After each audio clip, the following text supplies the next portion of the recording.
The icy wind blew on Clementine's hair, sending chills through her small body. Her arms wrapped around her torso in an attempt for warmth, but it was hardly doing anything for her. Still, she was grateful that she had that jacket Bonnie had given her.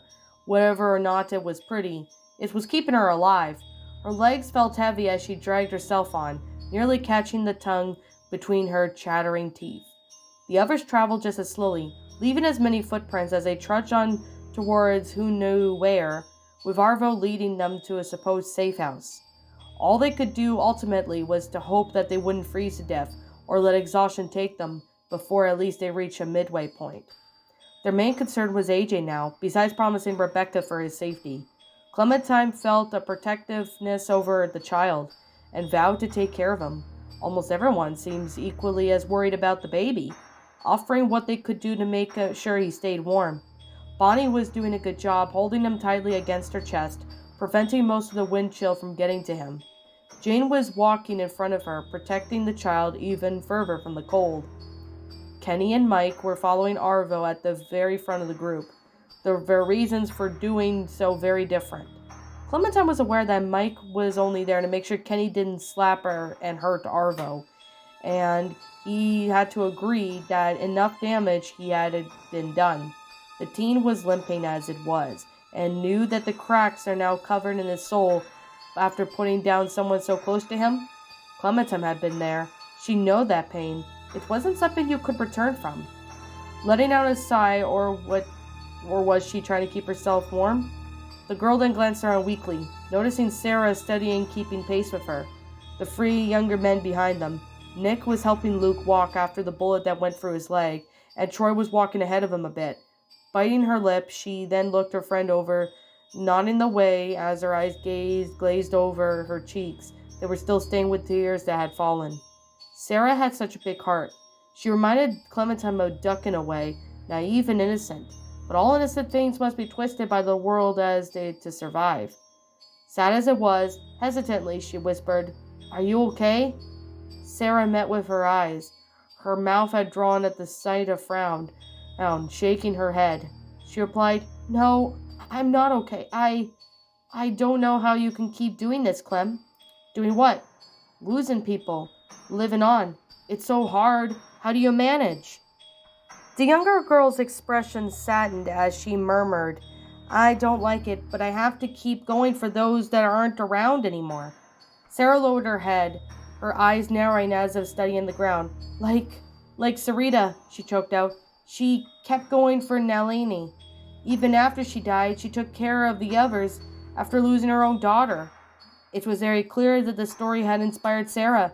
Clementine could see how Sarita, the pretty much losing her daughter, made Sarah recall her own losses, and took the woman's life choices as an inspiration of her own. Not a bad role model to have.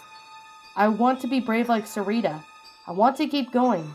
I want to help out and be a good doctor, but it's hard," she repeated, even through her gritted teeth and shaking fists. It's so hard. I miss them so much. I can't even think straight anymore sometimes. All I could focus on is my dad and Rebecca and Sarita. I keep thinking they're just gonna show up behind us. That my dad will come back, but..." She sniffled, bringing a hand up to wipe her eyes, and put her glasses and pushed them aside. "But he won't," Clementine finished for her, reaching a hand over and clasped onto hers, giving a gentle, tight squeeze. You know that, right?" The girl seemed stricken. She flinched and gazed at her friend in disbelief, only to have nodded a few moments later. It became obvious to Clementine that Sarah was trying so hard to be strong. It was difficult, and it didn't happen overnight. "I do know that," Sarah replied, closing her eyes and slowing her pace. I just... You don't have to get strong overnight, Sarah," Clementine pointed out. "This isn't an easy thing to accept, and besides, I think you're strong right now." Sarah then blinked her eyes, softening a bit at the words. "Thanks, Clem," she murmured. "Sarita was sure knew I could do this, but I'm scared. What if I mess up?" "You won't, but even if you do, it's not the end of the world. You'll be okay, and I'm not going anywhere either. Maybe you could teach me a few things," Clementine suggested with a nonchalant shrug. She didn't know how much about medical treatment, only to have an unfortunate experience with sewing wounds shut. Maybe it was the benefit of her to learn some techniques. Yeah, I'd like that. Sarah replied with a small nod, her pace still showing. Clementine let go of her hand and decided to give her friend some space. It was really hard on her, and she knew it was hard to develop the survival mindset so quickly. That would Lee be doing right now? If he were here, he would be proud of who Clementine became or disappointed. Who he would agree with her decision to save Troy and bringing along Arvo and help Sarah except her loved ones are gone. He wouldn't be mad. Would he be mad at her for letting Sarita die or at Kenny for blaming Clementine? What Lee would say about Kenny anyway? The man was worrying her. She tried to tell herself it may be because Sarita had just died, but she was anxious about the group misdirected anger. But if she kept blowing up at people like she had with Clementine, she couldn't see things going well with the group. If they were going to stay a team, they could not run with one another. They weren't Carver. A quiet scuffle of feet snapped Clementine out of her thoughts. Turning to look behind her, she saw that Sarah was slowed down to near stop, making a very irritated Troy to run after her. "God damn it, Sarah!" the man hissed, making her freeze with horror. "So sorry!" she cried out, wincing as the man lifted his hand. However, instead of striking her, he merely placed on the palm of her shoulder and used her as a crutch to walk past her. Shaking her head in his head in frustration, she stared at him with sheer surprise, exchanging a glance with Nick and Luke and Clementine, who were both equally floored by his behavior. "Well, who said the leopard couldn't change his spots?" Clementine gave an amused smirk to Troy as he began to walk in pace with her. The man, then noticing instantly, flashed a sour look back at her. Its lips pierced tightly. "What?" she asked, quirking an eyebrow with flighting innocence. Troy merely scowled deeper and hissed, "Why are you looking at me like that?" "Well, you didn't hit Sarah for one," she pointed out, shrugging. Rolling his eyes, the man snapped, "Shut up! She was dragging her feet, not robbing me at gunpoint." Clementine was about to point out that Troy had been all too willing to hit her back at house for no reason at all, but she kept her mouth shut. He'd probably only deflect her words anyway. Instead, Clementine peered back at her friend, who was keeping pace with Nick quietly. "I'm worried about her," she murmured, more to herself than to her companion. "This isn't easy, and she isn't pretty sheltered." "What does that she hopes things will get better or something?" Troy asked. "I don't know," she said. "I think we'll all have to keep that secret hope, though. She's trying to stay positive and shit, but it's showing right through. She knows, does she?" Troy commented quietly, glancing back at him briefly. "She knows that things ain't good, and that she is gonna have to change how she sees things to survive. Maybe she knows a little bit of what's going on. Ain't quite as stupid as I thought." Clementine shot him a glare, his voice like nails on a chalkboard, and at her for a moment, his deep southern drawl all practically grating and irritating. "Of course she knows," she snapped, crossing her arms, "and Sarah's never been stupid." "Well, excuse the fuck out of me for seeing a girl who doesn't listen up and curls into a ball for a moment, raises her voice out at her not at the brightest," he scoffed, shaking his head. "You shouldn't make assumptions," she replied tartly. Frowning, Clementine couldn't even begin to imagine what it must have been like for Sarah, whose brain was probably wired a little differently from hers. Nothing was even wrong with that. In fact, Clementine admired her, and Nick as well, for being able to live on despite any setbacks. She just needs to learn more survival tactics she's never had before, and with her dad protecting her. Troy rolled his eyes. "Don't frickin' lecture me. She may not be as dull as I thought, but it doesn't mean she's out of the danger zone yet. I mean, fuck. She wanted to go out into the line of a fire after Sarita without a gun? Even doesn't she know how to shoot?" The girl then shrugged. "I started to teach her before a while ago, but I don't think she knows pretty much on how to handle a gun." "Well, I guess I'll have to teach her then." "What? Excuse me?" Troy's gaze looked into a smug that made her skin crawl. "I said," he repeated, "I guess I'll have to teach her how to do it. Hell, you never know. Maybe that's the missing piece of the puzzle." The idea sounded extremely dangerous, but Clementine also said it could be the logic in it. Troy knew his guns, that was for sure, and Sarah could learn the best from someone who was familiar with them. She considered it, but she decided to cut that subject off for the time being. Gazing over at Troy, she nodded. You seem to know a lot about guns, names, and numbers and everything. Where did you learn all about that? At Howe's? He's shaking his head. The amputee shrugged. Nah, it was just my thing. Was in the military. Flashbacks of a certain force member appear in her mind just before the complete starvation settled into the back of the motor inn. Some supplies had been guaranteed them by a friendly face. Clementine smiled at the memory for a moment, thinking of how kind Mark had been, and she practically hugged him when they first met, and he offered her an apple. Did you bring the supplies back to Howe's? The military, I mean? Maybe that was how Troy got into Carver's community. He offered food that had just stuck around like Mark. The hardware stores seemed to be all well stocked with food after all. On the other hand, she couldn't see someone like Troy willingly signing up to go help others. He'd probably want to keep all the food for himself. The one-armed man scowled, lowering his voice. No, I didn't. I wasn't actively stationed at the time. Well, I was with some folks, and we found Howe's. There was a distant look to his eyes, as if reliving old memories. Why would you stay? She asked, a bit surprised. If he chose to stay under Carver's region, what would that say about him and all the people was with? Were they sane? Who would just think that it was a good situation? I mean, there were supplies, yeah, but Carver's ran it. And Troy snapped, shouting a glare, by the way. Bill wasn't as bad as you all think. He killed Reggie, Clementine hissed. Look, he wasn't like that, he snarled. And ain't nothing you gotta say to change my mind. He was better the alternative at the time, which was... Troy then bit his lip, his eyes growing listless again, and seemed to be mulling over, telling her to keep silent. His gaze then focused on the snow below them. Shoving his hand inside the pocket is his newly acquainted coat, the same one that snatched from the Russians' bodies. He was about to give up the conversation and just march in silence with them. She heard him take a deep breath and said, Well, we are starving. More flashbacks of the St. John's Dairy starving. They'd all nearly starved before they found the cannibals at the farm, and after that they were fortunate enough to fall upon the stranger's car and his supplies. What would have happened that day they had not took those, like Clementine would have wished?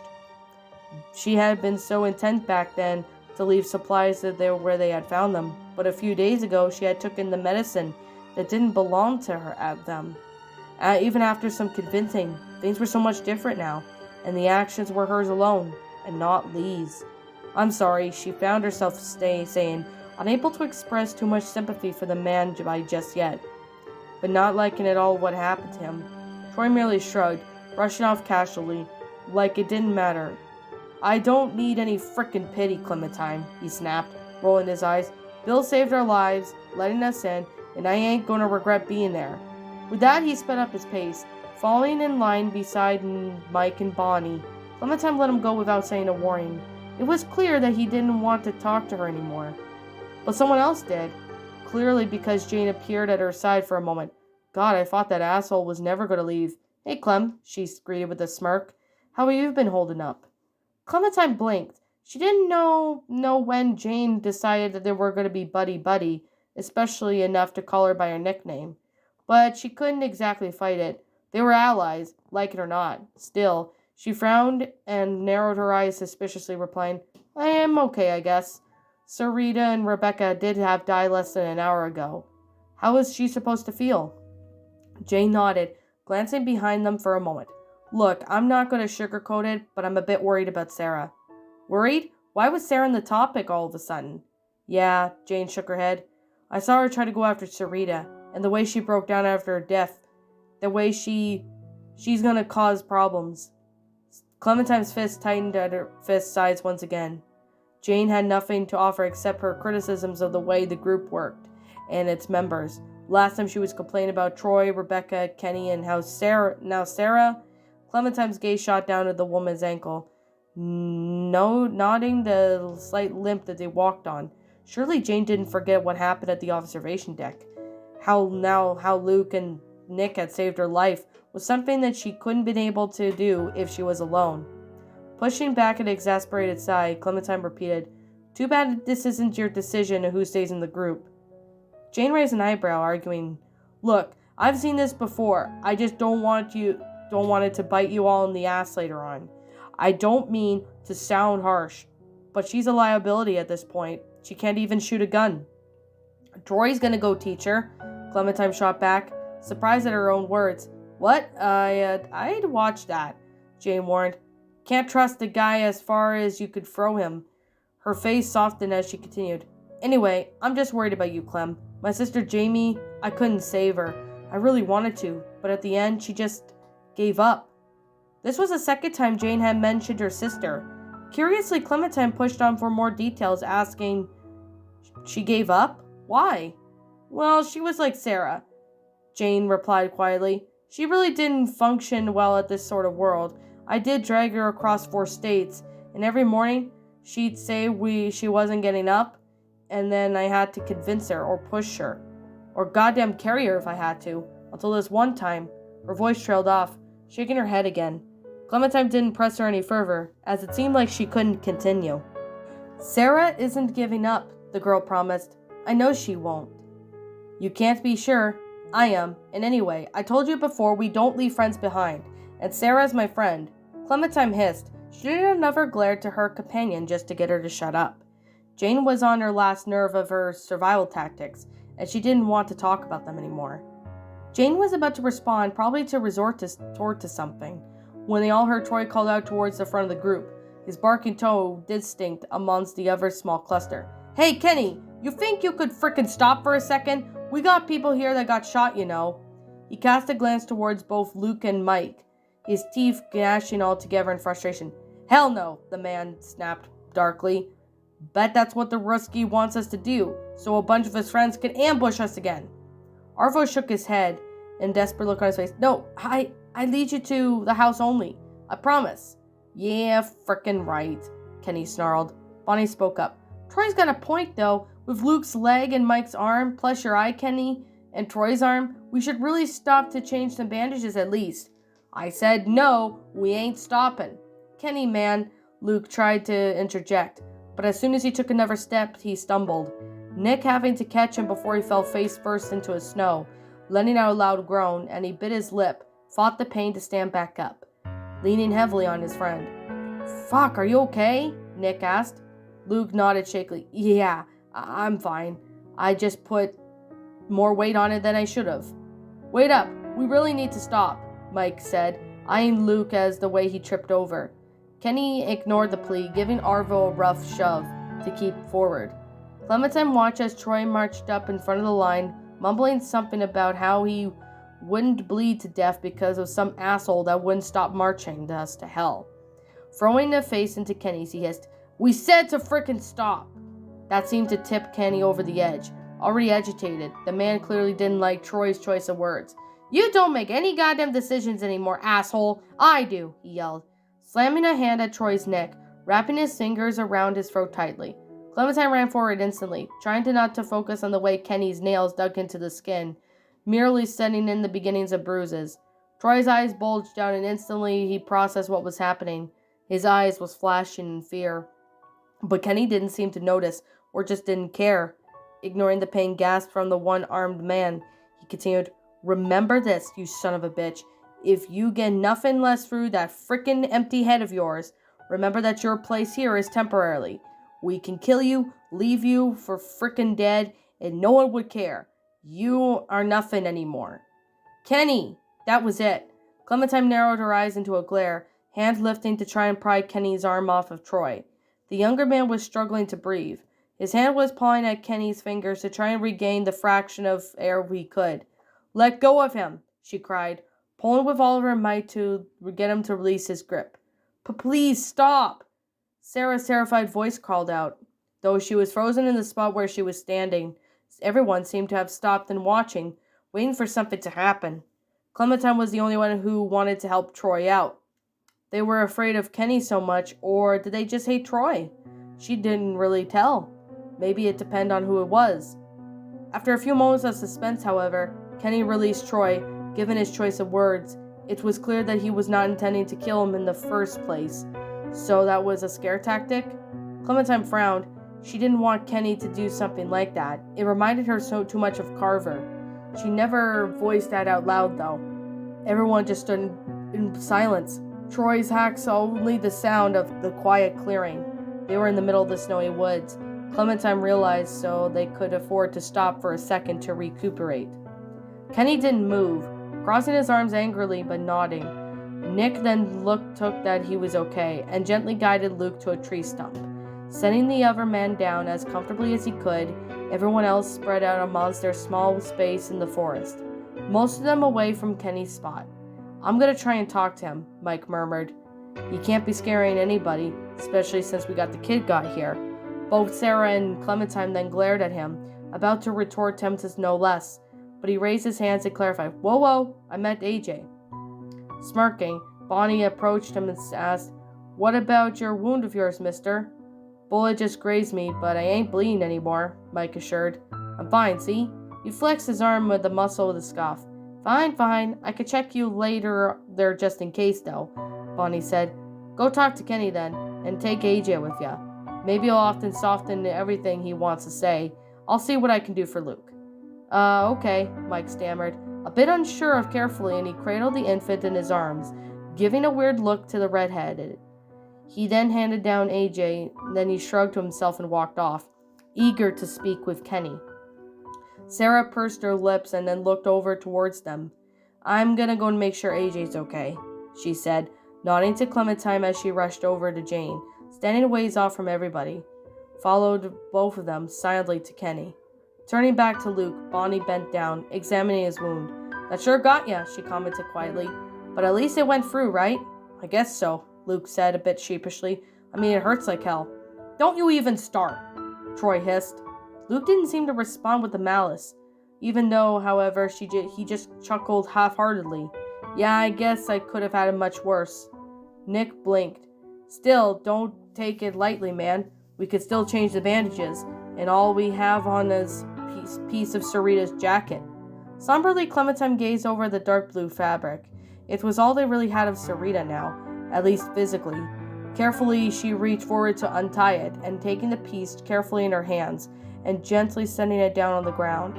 She had learned a long time ago that she couldn't afford to keep the mementos of anyone. Hell, she didn't even have the picture of Lee anymore. The only memento she had was that hat from her father. Besides, something told her that keeping a bloody piece of Sarita's jacket wasn't a fair thing to keep remembering her by anyway. The bullet hole in Luke's thigh, though, seemed to have been worse as it was, bloodied, dark crimson, and crusty around the edges. Clementine grimaced at it, and surely it wasn't a fun sight to behold, but at least it could have been worse. Bonnie grabbed the small roll of bandages and antiseptic from her backpack, beginning to unravel the fresh strip of the white to wrap around Luke's thigh. Surely it wasn't a fun sight to behold, but at least it could have been worse. Bonnie grabbed the small roll of bandages and antiseptic from her backpack, beginning to unravel a fresh strip of white around Luke's thigh. Before she could move, however, Troy interrupted her fingers, rubbing at his throat.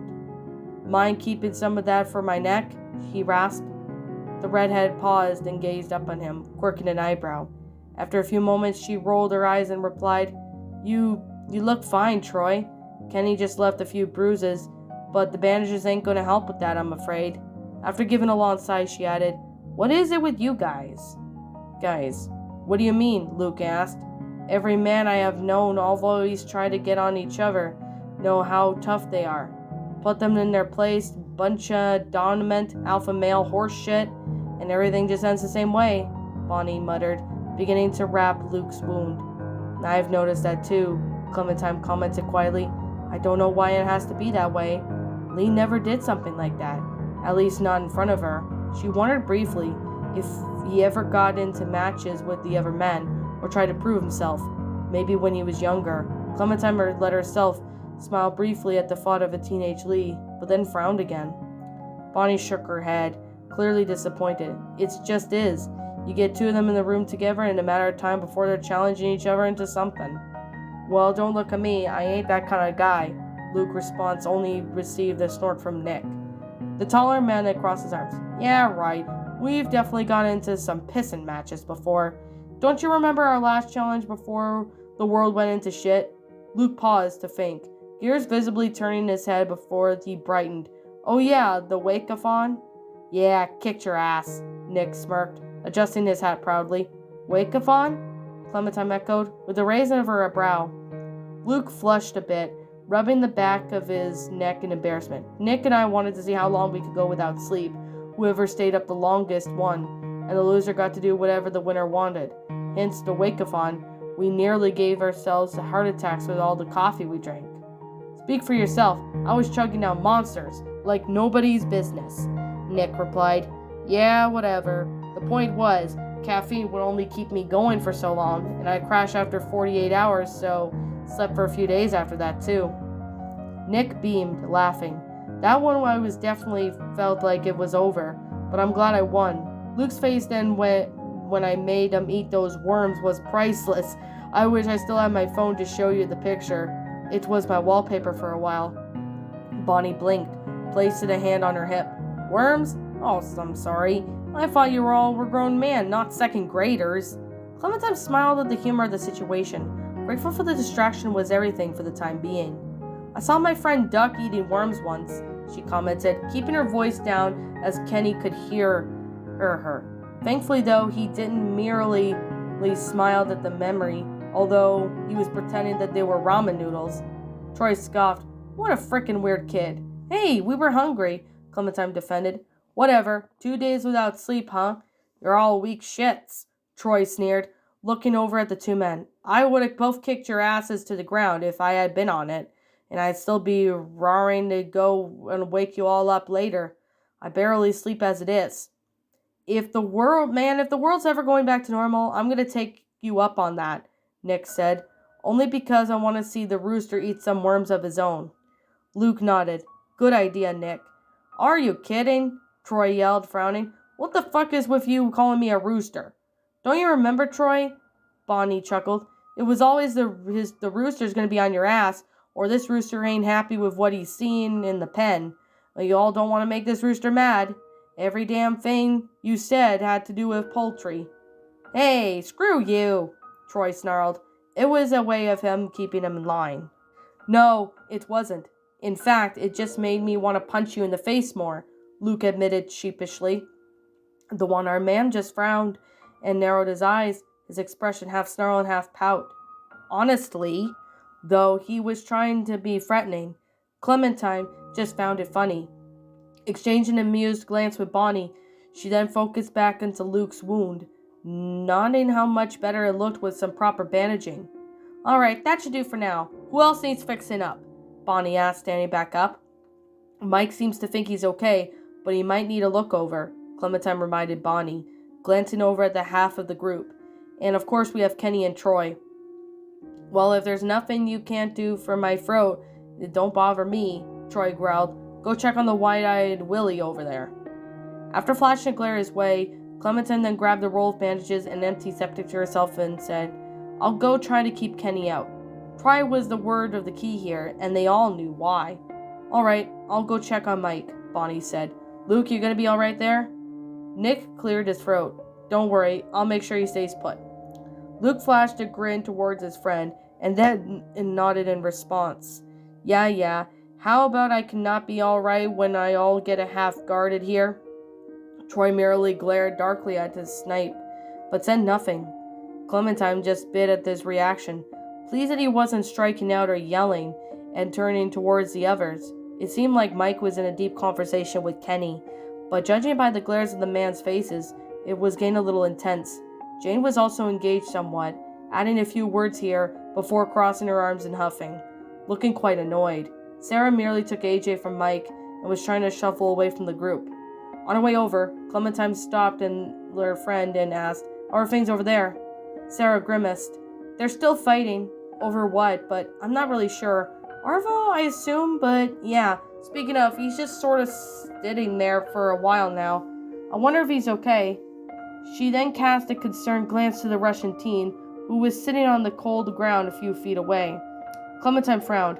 I'll make sure he's alright too, she promised, because nothing about this situation sat right with her. Watching a grown man bully a teenager was off-putting, to say the least. With a frown, she gazed down, and AJ just watched him nod off to sleep. trying to appreciate the small bundle of innocence that he was. That innocence that would never last, and she knew it. No, I got it, Sarah said. I'll go check on him, Blinking Clementine then nodded in to her friend and began to make her way over to the free. She had just caught the end of their conversation by the sound of it. No one's asking you to trust him, Jane was hissing, but you can't beat him up every time we get frustrated with him. Oh yes, I frickin' can, Kenny snapped back.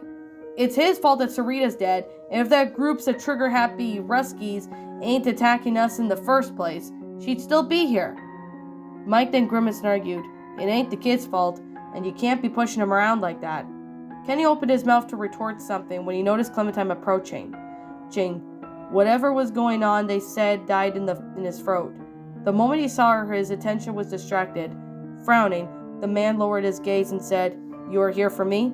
With a nod, the girl wordlessly stepped forward, watching Jane and Mike disperse almost immediately. Clementine stood in front of him, showing him the antiseptic carefully. What do you got there, Clem? Kenny asked, as if he didn't know.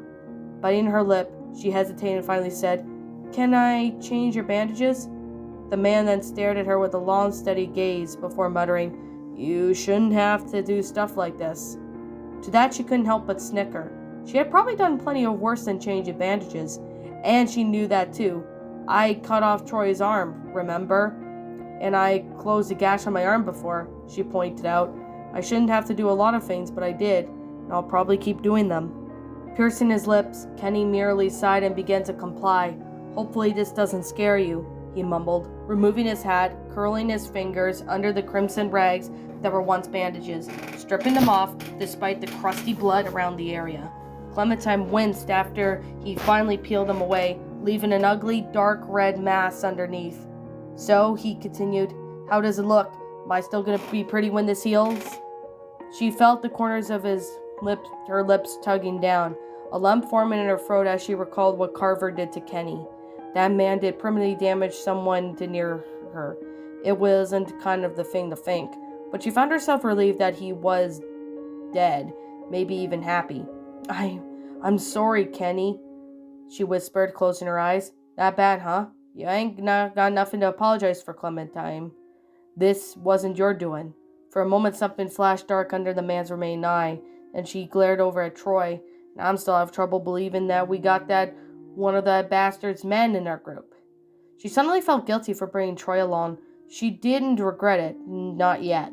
But bringing the direct reminded her of Kenny, of all the pain that he had gone through. It wasn't a very smart move for her to make, but still, she knew that what Lee would have done, and of all what she could have helped for. He's suffered enough, she said, following Kenny's gaze to the one-armed man. Don't tell me you trust him. I don't. I just gave him a second chance to do better. It's up for him to make up for it or not. Kenny's eyebrows raised for a moment, contemplating her words, and leaned forward. Well, let's get this over with. Nodding, Clementine then soaked the rag with antiseptic, pausing for a moment before placing on Kenny's wound. Something held it in her place, like she was afraid of touching him.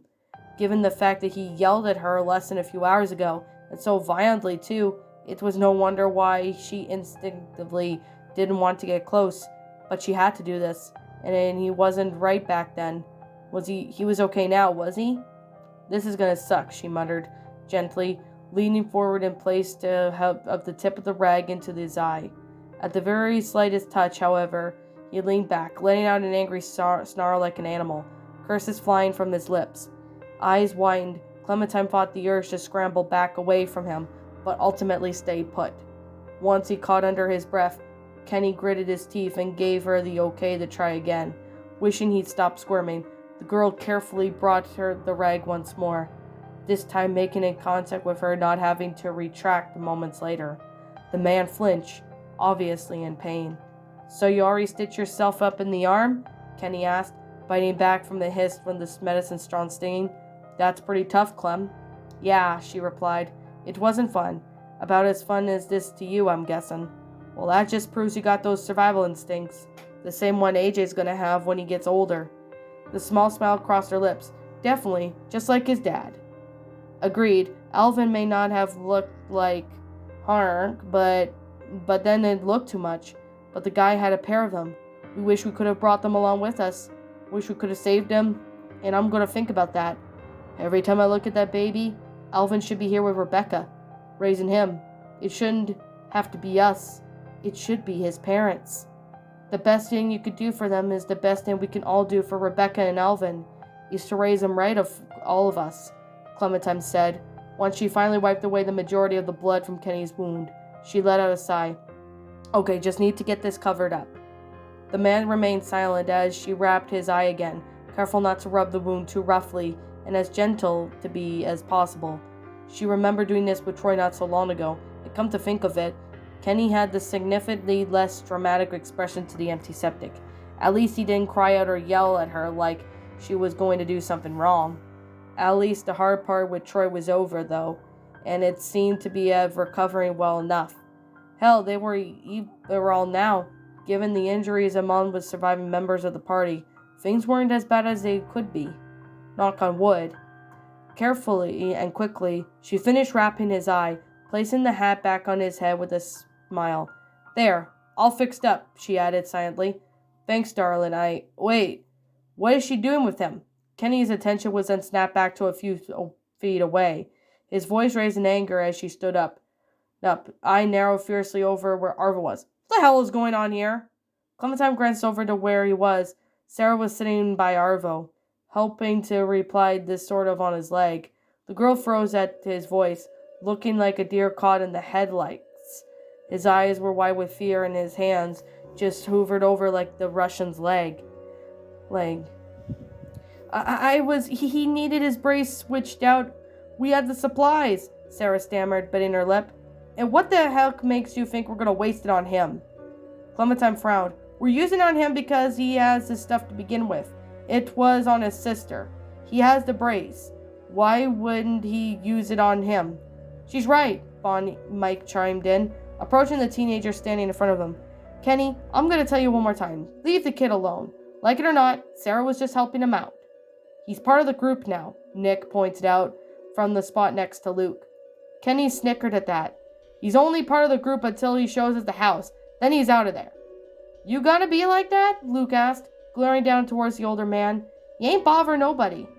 He just knows the area, Jane reminded them, trying to appeal with logic. If anyone could guide us around here, I'm betting it's him. Kenny's fist shook to his sides, as if he was ready to strike out against anyone at any moment. Clementine hesitantly took a step forward, instead of backwards, because her instincts liked her to put her in danger, rather than get out of it. She placed a hand on the man's arm, shaking her head once he met hers.